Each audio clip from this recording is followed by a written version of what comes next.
নমস্কার, আমি সঞ্জীব হালদার আর আপনারা দেখছেন খেলবাজ। খেলবাজের আজকের আলোচনার বিষয় হলো এশিয়া কাপ 2025। এবারের এশিয়া কাপটা কিন্তু ক্রিকেট ইতিহাসে এক অন্যরকম ভাবে লেখা থাকবে, কারণ এবারের এশিয়া কাপে ভারতীয় দল যেভাবে ডমিনেট করেছে সেভাবেই ভারত পাকিস্তানের ম্যাচ ঘিরে নানা বিতর্কও দেখা গেছে।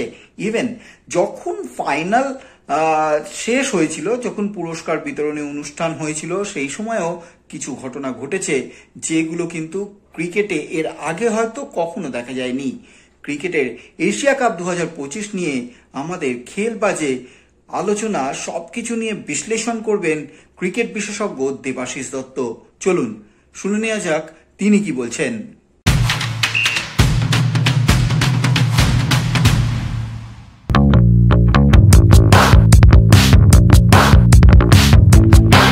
কোনো রহস্য নেই, তার কারণ পাকিস্তান পূর্ণ শক্তির দল নিয়ে খেললেও এখনো দুর্বল রয়েছে। অর্থাৎ দাড়িপাল্লায় যদি ভারত এবং পাকিস্তানকে চাপানো যায় তাহলে ভারতের ওজন এতটাই বেশি যে পাকিস্তানের পক্ষে হাজার চেষ্টা করেও ভারতকে হারাতে পারা যাচ্ছে না বা পারছেন না ওরা।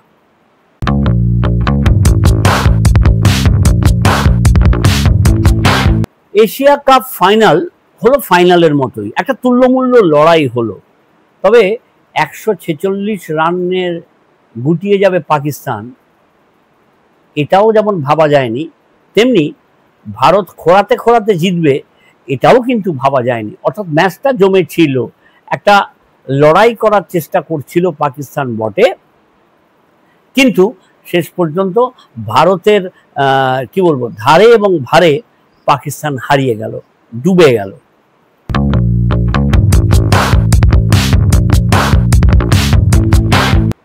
এইটা এমন একটা ইনিংস যেটা ইতিহাসে জায়গা করে নেবে, তার কারণ উল্টো প্রান্ত থেকে একের পর এক উইকেট পড়ছিল, কিন্তু তিলক বর্মা ঠান্ডা মাথায় যেভাবে ইনিংসটা খেলেছেন, কেউ কেউ বলছেন এটা অনেকটা বিরাট কোহলির ঘরানা।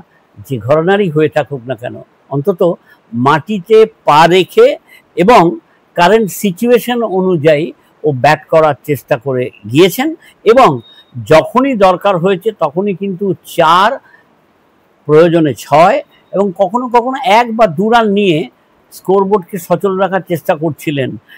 আমি বলবো একটা সত্যিকারের ইতিবাচক এবং হার না মানা জেদ কাজ করেছে এই ইনিংসটার মধ্যে।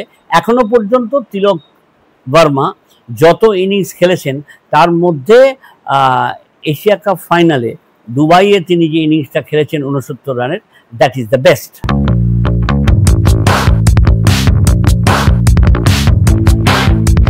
এখন ওয়ার্ল্ড ক্রিকেটে রয়েছে 4 থেকে 5টা দেশ, Bharat, Australia, New Zealand, south Africa এবং ইংল্যান্ড। পাকিস্তান এই প্রথম 5টা দেশের মধ্যে পড়ে না, এটা ঘটনা। কিন্তু তা সত্ত্বেও তারা কিন্তু শ্রীলঙ্কাকে হারিয়েছে, বাংলাদেশকে হারিয়েছে, ভালো খেলছিল, এবং প্রতিযোগিতা যত এগিয়েছে তত কিন্তু উত্তরোত্তর ওরা ভালো খেলতে শুরু করেছিল। এই ভালো খেলাটা কতটা ভালো সেটা কিন্তু নির্ভর করতে হবে পরিস্থিতির বিচারে। একটু আগে আপনি যেটা জানতে চাইলেন যে 3বার পরপর 3বার কেন হারালো, 15 দিনের মধ্যে কি একটা টিমের আশাতীত উন্নতি ঘটতে পারে বা একটা মুখ থুবড়ে পড়তে পারে? তা নয়। ভারত এখন এমন একটা দল, যে দলটা চাপ নিতে জানে, যে দলটা চাপের ভেতর থেকে বেরিয়ে আসতে জানে। তা সত্ত্বেও আমি বলবো যেভাবে অভিষেক শর্মা নিজেকে ছুড়ে দিয়ে গিয়েছেন, কোনো দরকার ছিল না, কোনো দরকার ছিল না।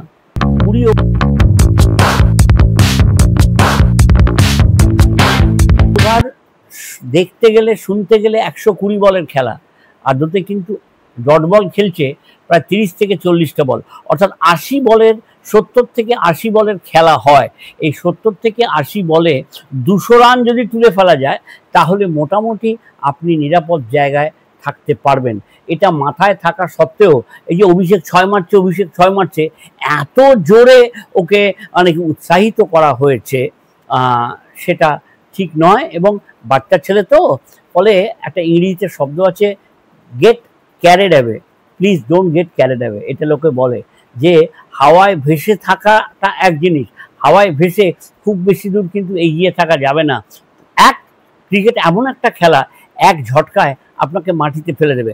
আই হোপ অভিষেক এবং তার সঙ্গে জড়িয়ে থাকা যত কোচেস এবং অবশ্যই তার বাবা মা আত্মীয় স্বজনরা অন্তত এটা বোঝাবেন তাকে যে পরিস্থিতি অনুযায়ী যদি খেলতে পারে তাহলে অভিষেক অনেক দূর যাবে। এইভাবে যেভাবে খেলছে আক্রমণাত্মক ভঙ্গিতে, এটাই কিন্তু শেষ কথা নয়। এটা যত তাড়াতাড়ি বুঝবে তত মঙ্গল হবে। একই কথা প্রযোজ্য বৈভব সূর্যবংশী সম্পর্কেও। সেও কিন্তু মনে করছে যে মেরে ফাটিয়ে দেবো, মাঠের বাইরে পাঠিয়ে দেবো, তাহলে কিন্তু আমার দায়িত্ব শেষ। তোমার দায়িত্ব শেষ নয়। তুমি যদি কাজটা আরেকটু এগিয়ে নিয়ে যেতে পারতে তাহলে কিন্তু কালকে যে টেনশনটা গোটা আসমুদ্র হিমাচল মানে হজম করতে হয়েছে সেটা করতে হতো না।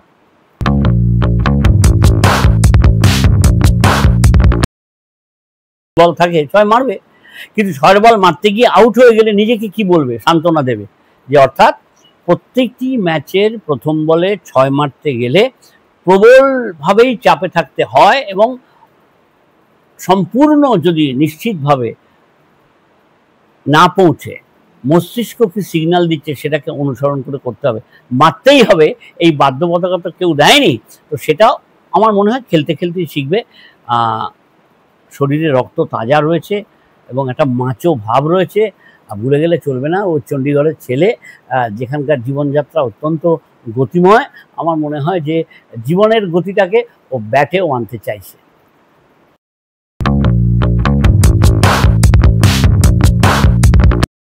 খানিকটা তো বটেই, তার কারণ হচ্ছে যে রৌফ যে অসভ্যতাটা করে আসছে ভারতের বিরুদ্ধে গত 3টে ম্যাচের মধ্যে, সেটা মাথায় রেখেছিল এবং ওরা বেছেই নিয়েছিল যে রৌফকেই আমরা মারব।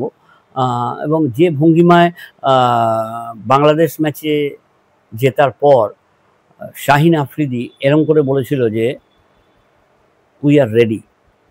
তো এগুলো কিন্তু একটা পাল্টা মানে কি বলবো, শব্দ না করে একটা পাল্টা আক্রমণ যাওয়ার একটা পরিকল্পনা ওদের ছিল এবং সেটা যে মাঠে মারা গেছে সেটা তো রেজাল্টের মধ্যেই পরিষ্কার। আমার আরও খারাপ লেগেছে যে ট্রফিটা তো ভারতীয় দল নেয়নি, নেবে না বলে জানিয়ে দিয়েছিল। নেবে না তা নয়, এটা ঠিকঠাক বলতে গেলে বলতে হবে যে পাকিস্তান ক্রিকেট বোর্ডের প্রধান নাকভি এখন এশিয়ান ক্রিকেট কাউন্সিলের দায়িত্বে রয়েছেন, তার হাত থেকে ট্রফি নেব না।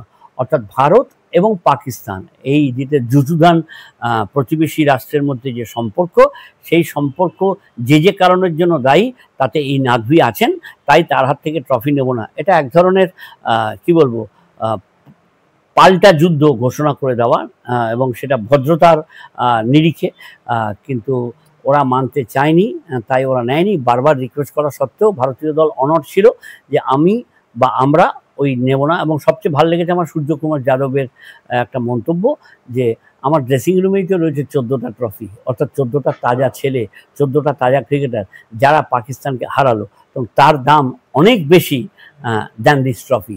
এটাই বোঝাতে চেয়েছে।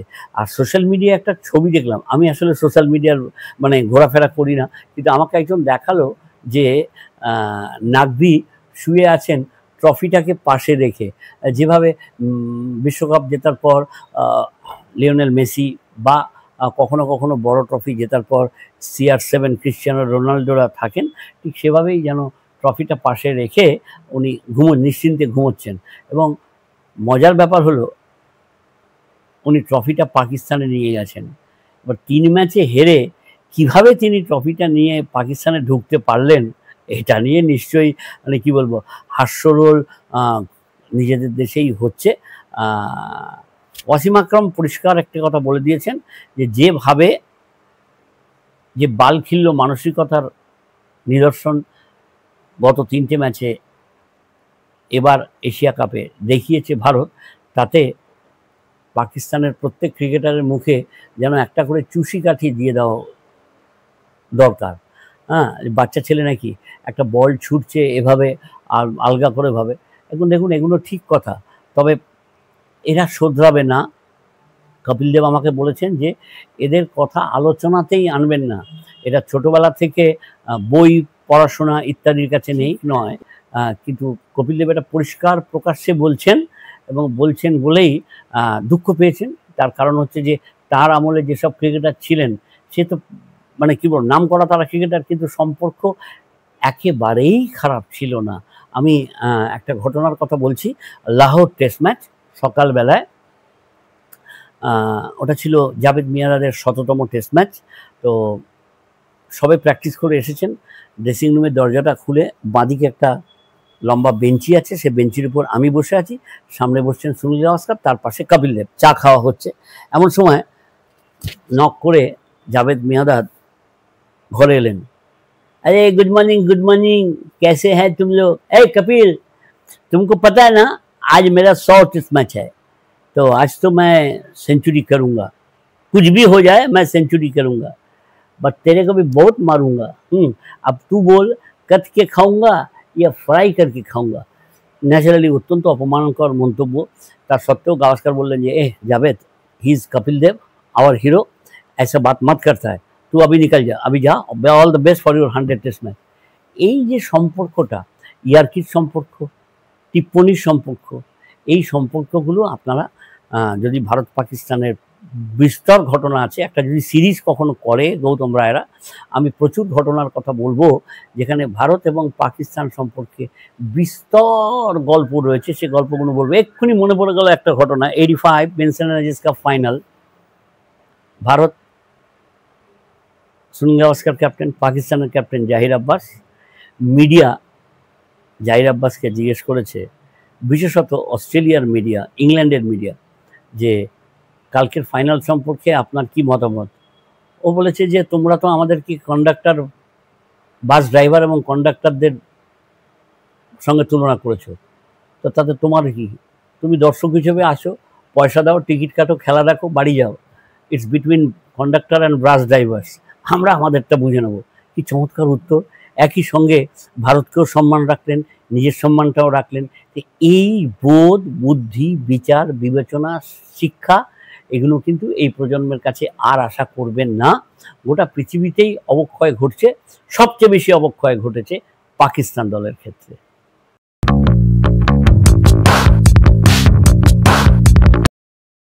প্রতিভা নেই, তারা তৈরি করতে পারছে না।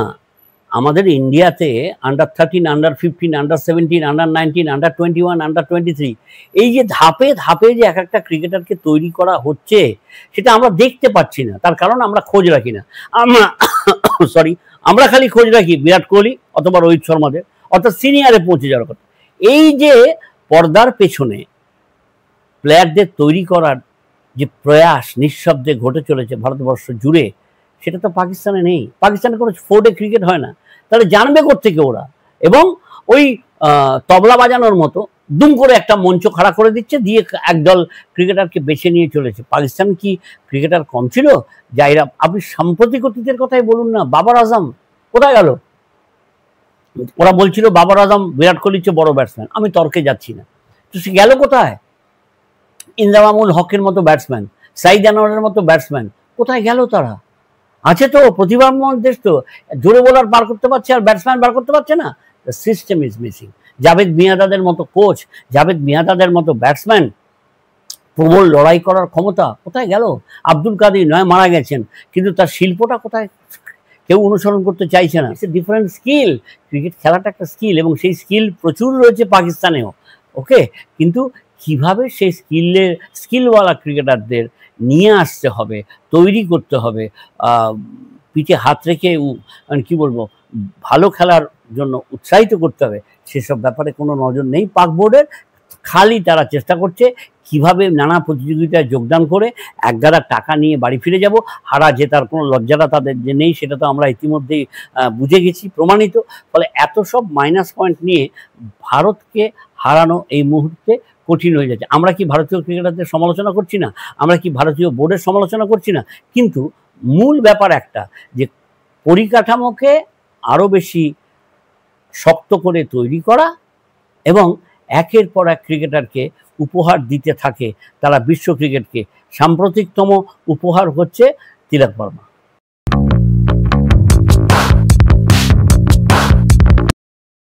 ভালো খেলছে, জিতছে। এই সময় এক সময় অস্ট্রেলিয়া জিতেছে ম্যাচের পর ম্যাচ। ওই অস্ট্রেলিয়া জেতার সময় তো কোনো রহস্য করে হয় না। They have good players, they have good system, এবং একটা পরিচালন গোষ্ঠীকে হাজার রাজনীতি থাকা সত্ত্বেও মূল যে ক্রিকেটের যে স্রোত, ক্রিকেটারদের যে উঠিয়ে আনার যে প্রকল্পটা, সেটা ইংল্যান্ডে কমে গেছে, অস্ট্রেলিয়ায় কমে গেছে। তাই তারা চিন্তিত, তাই তারা ভারতের দিকে তাকিয়ে থাকছে। এবং এই বাচ্চা বাচ্চা ছেলেরা চোখে চোখ লাগিয়ে যে কোনো প্রতিপক্ষের সামনে লড়াই করে যাচ্ছে, লড়াই করতে যাচ্ছে, তেড়ে তেড়ে যাচ্ছে। এগুলোর জন্য কিন্তু বিশাল কৃতিত্ব দিতে হবে প্রাক্তন সিনিয়র ক্রিকেটারদের, যারা দেখা হলেই জানতে চায়, বলছে, পরামর্শ দিচ্ছে কোথায় কি করতে হবে। আপনি ওয়াসিম আকরামকে এক্ষুনি ও বলেছে আমি কোচিং করতে পারবো না, কিন্তু তার সঙ্গে নানা রকমের 3-4টে যদি পেস বোলারদের নিয়ে যদি কোনো সেশন করা হয় যে how to bowl well, how to win against India, they are the best জাজ। আমরা কেউ না, আমরা তো দেখেছি শুধু।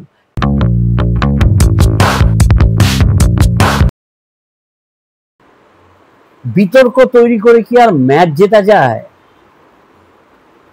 ফাইনাল মানে ফাইনাল। একটা লড়াকু দল ভারত, যাদের ভালো না খেলেও কিন্তু ভারত চ্যাম্পিয়ন হলো। আমি কিন্তু বারবার বলছি ভারতের বোলিং খুব ভালো হয়নি, 12টা ক্যাচ ফেলেছে ফাইনালের আগে, এমন নানা ঘটনা ঘটেছে।